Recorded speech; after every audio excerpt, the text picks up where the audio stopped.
Welcome, friends, to the channel Classy Frugality. My name is Tanya, and I'm so glad you decided to join me today. I told you all recently about a trip that my husband and I took to our local library bookstore. They have a bookstore in the basement, and they sell just all kinds of wonderful books, puzzles, CDs, DVDs, all kinds of different media, and it's really cheap. A lot of their things are $1. Some of their big, nicer hardback books are only $1, and you know you can't get something like that at Dollar Tree. Their stuff's $1.25 now. So I have been looking at one of my favorite finds from that trip, and it's a book called Yankee Magazine's Make It Last: Over 1,000 Ingenious Ways to Extend the Life of Everything You Own. And this is a book by Earl Prue and the editors of Yankee Magazine. So as I was looking through this, I just thought it was really neat. I saw some really nice ideas on how to maintain and extend the life on just about everything. I mean, there's sections for everything in this book, as you can see. The first section, though, I thought I'd focus on is the kitchen and household section. And they talk about everything from food itself in here to like the kitchen appliances to just anything you can think of to do with the kitchen. They talk about it in here. So I thought it'd be fun to share some of this information. And it's pretty well in-date information, everything that I have. This book was published in 1996. Even though it has a little bit of age on it, it's not too out of date. It's still practical, useful information in here. So, what do we have here? So it talks about cheese. And I thought this was interesting because I don't really freeze my cheese. It says, if you're not going to use it right away, store your cheese in the freezer. Soft cheeses like brie and camembert stay usable for up to a year. Frozen and hard cheeses like Parmesan and Romano will last twice as long if they're wrapped tightly before freezing.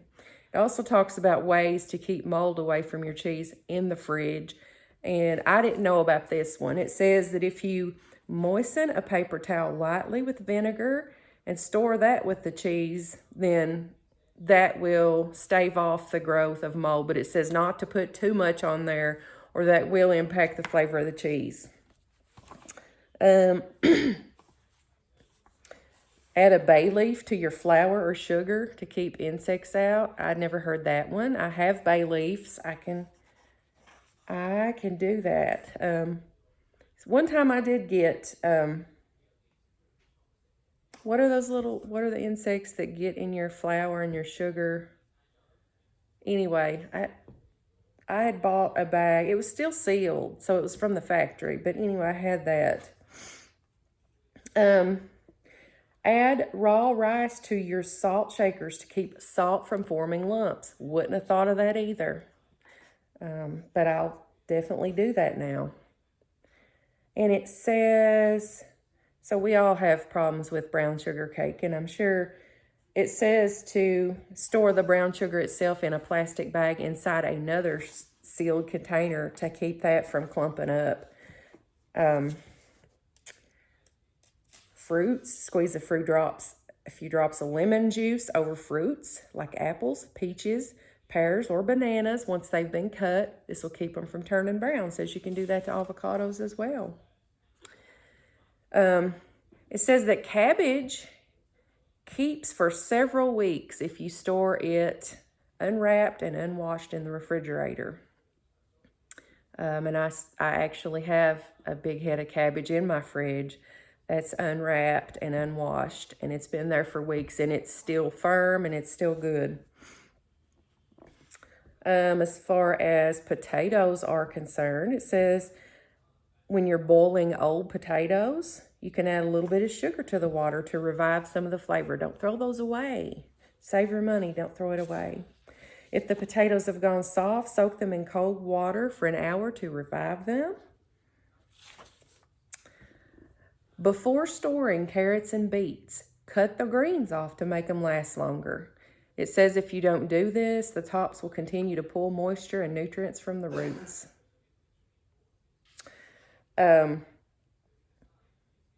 It says that you should add a small piece of horseradish to your pickle jar. It'll keep the vinegar active while preventing the pickles from becoming soft. We all like crisp pickles straight out of the jar. Baked goods. To soften cookies that have become too hard to eat, place a crust of bread in the tin with the cookies, and that will absorb the moisture. To revive hard rolls or crusty bread that's gone stale, sprinkle with water and reheat at 350 for 10 minutes. A plant mister works well. I actually probably wouldn't use that unless I just didn't have any more bread, because what I do with bread that's got a little bit too hard or crusty is I'll use it for grilled cheese, or I will cut it into cubes, put it in the oven, and make homemade croutons out of it. I don't throw it away unless it's molded. It also says to soften stale marshmallows, place a few slices of fresh bread in the bag with them and leave for a few days. Just so many. It goes on talking about things that you can do to take care of your cookware, taking care of your cast iron, burnt on food, just all kinds of stuff here. But this is just such a neat book. And like I'd said on my other video, I paid $1 for this. I did look on Amazon, and this book right here is going for $8. That's the cheapest option that they had, was $8 and some change, you know. Plus, you would also pay shipping for that. So look how thick the book is. So I definitely got a great deal out of that. All right, well, I hope you enjoyed those tips and can use some of those tips. Always try to think of ways to stay ahead of things. If you see something going bad in your fridge, or you anticipate that it will, try to do something with that. Whether it's process that, cut it up, put it in the freezer for later, cooking it now, do something with it. That way you're not wasting your hard-earned money and just to have the food go bad. All right. Also on today's video, St. Patrick's Day is coming up. So I got to thinking, what could I make in the way of traditional Irish fare, while at the same time not having to go out and buy a lot of special ingredients, because you know me, I like to use what I have. It's much more economical that way. You're not having to go out, buy extra ingredients, waste your gas, going to the store, wasting your time. So as I was researching different traditional Irish dishes, I came across a recipe for a shepherd's pie. Now, if you watch my videos much at all, you also know that I don't follow recipes to a T. I like to put my own spin on things using what I've got. So we're going to go into the kitchen and we're going to make the dish I was just telling you about. Goodness gracious, we're going to make shepherd's pie. Let's get into the kitchen. So we're in the kitchen now, and what I'm going to show you how to make is more of a budget shepherd's pie. So traditional shepherd's pies, I believe, call for lamb or ground beef, but here's what we're using. We're using this $1.98 Festive brand ground turkey that I get at Walmart. Now, I already have, that's 1 pound, and I already have 1 pound that I've been thawing in the microwave. I'm gonna go ahead and mash that up and get it cooking. Chop up some onion to go in there. For the topping, I've peeled 4 good-sized potatoes. I'm gonna get those chopped up and get those boiling, and then I'll be right back. Okay, we've got our ground turkey over here in this pot. I like to do it in water. That makes the fat disappear from it easier. It separates it easier. I've also got that just boiling with some minced onions in there. I have my potatoes on boiling to make the mashed potatoes for the topping for our budget ground turkey shepherd's pie. So those will take a little bit. Now here are the only things I'm planning on adding. I had some leftover green beans. These will be added to the ground turkey for the filling. I'm also just going to use a can of corn. That's going to be added to the filling. And I'm going to mix those things, the ground turkey with the minced onions, the green beans, and the corn. I'm going to make this brown gravy, and I'm going to mix those all together. That will be the filling for our budget shepherd's pie. And then, of course, the mashed potatoes will be the topping. As these continue to boil and soften, I've got our oven preheated to 350 degrees.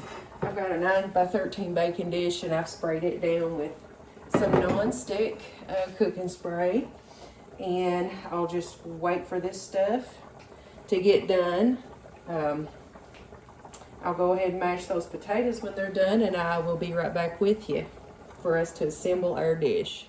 Okay, I have our potatoes out of the cooker. I have drained them. I've added about a 1/4 cup of milk. I've added a 1/2 stick of margarine and salt and pepper to taste. I'm going to use this to blend those together, make them good and smooth. I've also drained our ground turkey and onion mixture. I went ahead and mixed together that can of corn and those leftover green beans, and I went ahead and added 1 more can of green beans. I chopped up the beans just a little bit smaller so it would distribute more evenly. Getting ready to make a packet of this brown gravy, and I used, in place of the 1 cup of water, I'm using 1 cup of the liquid that came out of the green beans for some extra flavor. So I'm going to go ahead, mix these potatoes up, make this gravy, and we'll be right back to assemble. So the brown gravy is done. I've gone ahead and mixed our turkey, our gravy, and our vegetables all together in the pot. So we're ready to start assembling. Now to my 9x13 pan, I'm just going to pour that in there and spread that out.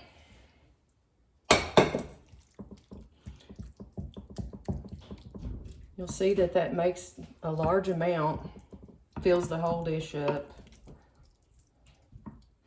And I just made those mashed potatoes just a little bit on the thin side so they would be easier to spread. Now I'm going to take my mashed potatoes and just spread these all over the top as a topping.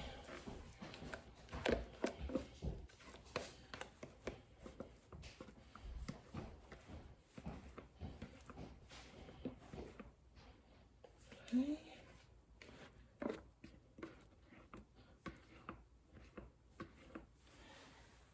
All right. Get that all spread out.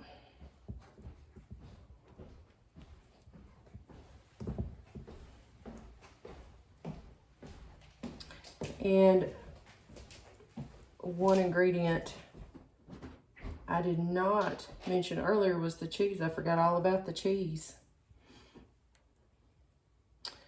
But that's part of that as well. And I have it here. We like Colby Jack cheese. It tastes good. It lends itself to a lot of different things. We use it when we make Mexican or anything. It goes well with anything. Italian stuff. We like it. So there's our potatoes. Layer it with this cheese. And it's not even a whole bag. I didn't have that much left, so I'm just going to sprinkle that.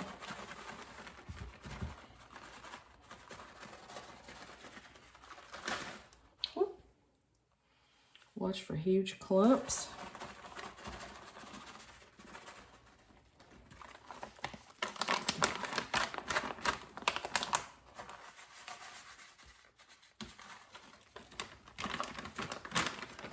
There we go. My husband was commenting a few minutes ago that it was smelling good already, and it is. All right. I like to sprinkle a little bit of paprika on top.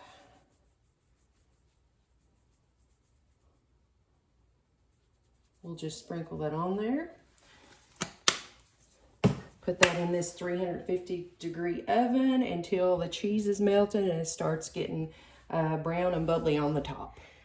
Our shepherd's pie baked for about 30 minutes in the oven, and as you can see, it's golden brown. It's very, very bubbly. It is very, very hot, so we're going to have to wait just a few minutes for that to cool down before we can taste that. So here's Prentice testing out our budget shepherd's pie. What do you think? Pretty good. You'll have to make it again. Awesome. We can do that. So you heard it here. It's pretty good. All right. Well, that budget shepherd's pie was delicious. We both enjoyed that. And I hope you will take advantage of that recipe and make that for your traditional St. Patrick's meal on a budget. One note about that, the longer that you let that sit and cool as it's coming out of the oven, the better that filling and topping will sit. Well, I hope you can also make use of some of the tips that I shared at the beginning of the video. And if you would give me a big like for this video, I would certainly appreciate it. Also, if you're not a member of the Classy Frugality family, if you would hit that subscribe button down in the corner, I would greatly appreciate that as well. So until I see you next time, have a blessed day.